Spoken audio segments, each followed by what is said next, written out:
पुरस्कार एवं सम्मान। तो चलिए पहला क्वेश्चन है, ज्ञानपीठ पुरस्कार किस क्षेत्र वालों को दिया जाता है? साहित्य क्षेत्र में दिया जाता है। अर्जुन पुरस्कार किस से संबंधित है? खेलकूद से। किस क्षेत्र में असाधारण योगदान के लिए शांति स्वरूप भटनागर पुरस्कार दिया जाता है? तो किस क्षेत्र में दिया जाता है? विज्ञान के क्षेत्र में दिया जाता है। अगला क्वेश्चन है, ग्रैमी पुरस्कार किस क्षेत्र में दिया जाता है? ये तो मोस्ट क्वेश्चन है जो बहुत सारे एग्जाम में पूछे जाते हैं। तो चलिए क्या कहते हैं, ग्रैमी पुरस्कार किस क्षेत्र में दिया जाता है? तो संगीत में। नॉर्मन बोरलॉग पुरस्कार किस क्षेत्र में दिया जाता है? कृषि में। नॉर्मन बोरलॉग पुरस्कार किस क्षेत्र में दिया जाता है? कृषि में। राष्ट्रीय एकता पर बनी सर्वोत्तम फीचर फिल्म को किस पुरस्कार से सम्मानित किया जाता है? नरगिस दत्त पुरस्कार। रेमंड मैग्सेसे पुरस्कार किस देश द्वारा प्रदान किया जाता है? तो फिलीपींस द्वारा। किस देश द्वारा दिया जाता है? तो ये फिलीपींस द्वारा। अभी इस 2021 में भी जो है सो किस देश को मिला है ये पुरस्कार? रेमंड मैग्सेसे पुरस्कार किस देश को मिला है 2021 में? तो ये मिला है पाकिस्तान और बांग्लादेश। चलिए अगला क्वेश्चन देखते हैं। अगला क्वेश्चन क्या है, पुलित्जर पुरस्कार किस क्षेत्र में प्रदान किया जाता है? पत्रकारिता में। कलिंग पुरस्कार दिया जाता है विज्ञान को लोकप्रिय बनाने के लिए। अगला है, किन उपलब्धियों के लिए ग्लोबल 500 पुरस्कार प्रदान किए जाते हैं? पर्यावरण, प्रतिरक्षा। धन्वंतरी पुरस्कार किस क्षेत्र में प्रदान किया जाता है? चिकित्सा क्षेत्र में। सरस्वती सम्मान किस क्षेत्र में दिया जाता है? साहित्य क्षेत्र में। नोबेल पुरस्कार की स्थापना किस देश ने की थी? स्वीडन ने। अगला क्वेश्चन है, नोबेल पुरस्कार किसकी स्मृति में दिए जाते हैं? तो अल्फ्रेड नोबेल में। किस में दिया जाता किसकी स्मृति में दिए जाते हैं नोबेल पुरस्कार? तो अल्फ्रेड नोबेल में। अगले क्वेश्चन है, ज्ञानपीठ पुरस्कार कब से प्रदान किया जा रहा है? तो 1965 से। अगले क्वेश्चन है, खेल प्रशिक्षकों के लिए द्रोणाचार्य पुरस्कार किस वर्ष स्थापित किया गया? 1985 ईस्वी में। नोबेल पुरस्कार कब आरंभ किए गए? 1901 में। भारत रत्न और अन्य राष्ट्रीय सम्मान का आरंभ कब हुआ? 1954 में। सीवी रमन को किस वर्ष नोबेल पुरस्कार मिला था? 1930 में।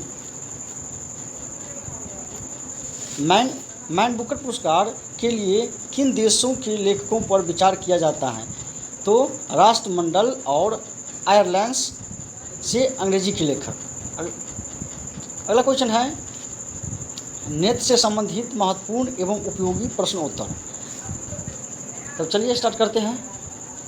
कैमरे में किस प्रकार का लेंस उपयोग में लाया जाता है?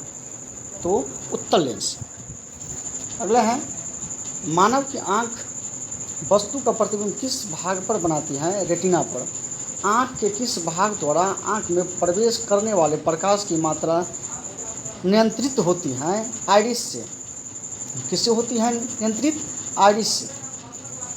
नेत्रदान में दाता की आँख के किस हिस्से को प्रतिरूपित किया जाता है? तो कॉर्निया को।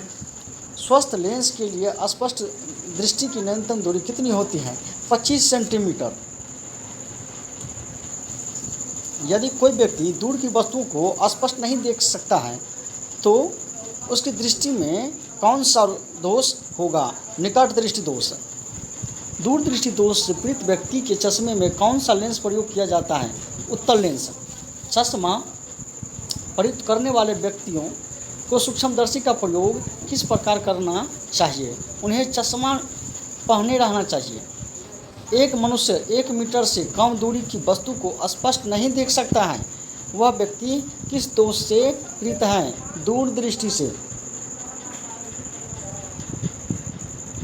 नेक्स्ट है, घड़ी साज घड़ी के बारीकी पुर्जी को देखने के लिए किसका उपयोग करता है? आवर्धक लेंस को। किसका प्रयोग करता है? उपयोग करता है आवर्धक लेंस को।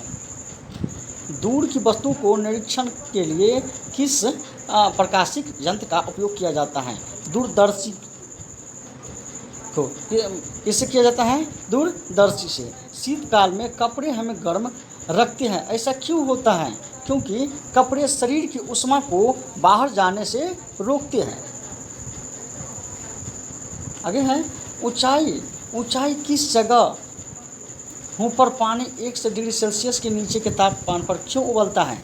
ऊंचाई की जगह पर पानी 100 डिग्री सेल्सियस के नीचे, ये प्रश्न थोड़ा गलती है, इसको सुधार करके हम फिर से अगले वीडियो में बताएंगे। चलिए अगला क्या है?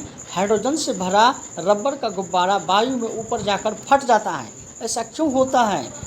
क्योंकि ऐसा इसलिए होता है, वायु दबाव घट जाता है, यानी वायु का जो दबाव है क्या होता है? घट जाता है। अगला क्वेश्चन है टॉप 20 महत्वपूर्ण प्रश्न सीरीज में फिर से हम चलते हैं, देखते हैं अगले क्वेश्चन क्या है। संसद का संयुक्त अधिवेशन कौन बुलाता है? राष्ट्रपति। LBW शब्द किस खेल से है? क्रिकेट से। वायुमंडल की कौन सी परतें हमें सूर्य से आने वाली अल्ट्रावायलेट किरणों से बचाती हैं? ओजोन। ख्वाजा मोइनुद्दीन चिश्ती की दरगाह कहाँ है? ख्वाजा मोइनुद्दीन चिश्ती की दरगाह कहाँ है? अजमेर में। सम्राट अशोक ने किस युद्ध के बाद बौद्ध धर्म ग्रहण कर लिया था? तो कलिंग युद्ध के बाद। अगला क्वेश्चन है भारत का केंद्रीय बैंक कौन सा है? भारतीय रिजर्व बैंक। सलार जंग म्यूजियम कहाँ है? हैदराबाद में। भारत में सबसे लंबे समय तक मुख्यमंत्री कौन रहा है? ज्योति बसु। कहाँ का? पश्चिम बंगाल का। संसार की सबसे लंबी नदी कौन सी है? नील नदी। और सबसे गहरी नदी कौन सा है? ये हमें कमेंट करके आप लिखोगे। किस तापमान पर सेल्सियस और फ़ारेनहाइट तापमान बराबर होता है? तो 40 डिग्री पर। कांसा किसकी मिश्र धातु है? तांबा और टीन का। दिलीप ट्रॉफी का संबंध किस खेल से है? तो किस खेल से है? क्रिकेट से। अगले क्वेश्चन है एलपीजी का पूर्ण विस्तार क्या होता है? एलपीजी का पूर्ण विस्तार क्या होता है? Liquid petroleum gas. गीता रहस्य पुस्तक किसने लिखी थी? बाल गंगाधर तिलक ने। राज्यसभा के कितने सदस्यों का चुनाव हर 2 वर्ष बाद होता है? 1/3। अमेरिकी राष्ट्रपति का कार्यकाल कितने वर्ष होता है? 4 वर्ष होता है। अगला क्वेश्चन है किस मिट्टी को रेगुड़ मिट्टी के नाम से जाना जाता है? काली मिट्टी को। किस मिट्टी को रेगुड़ मिट्टी से नाम से जाना जाता है? तो काली मिट्टी से। लाल मिट्टी का रंग लाल क्यों होता है? लाल इसलिए होता है, लौह ऑक्साइड की उपस्थिति के कारण लाल होते हैं। भारत के कितने प्रतिशत क्षेत्रफल पर खेती होती है? 51% पर। भारत के पूर्वोत्तर के राज्यों में जंगलों को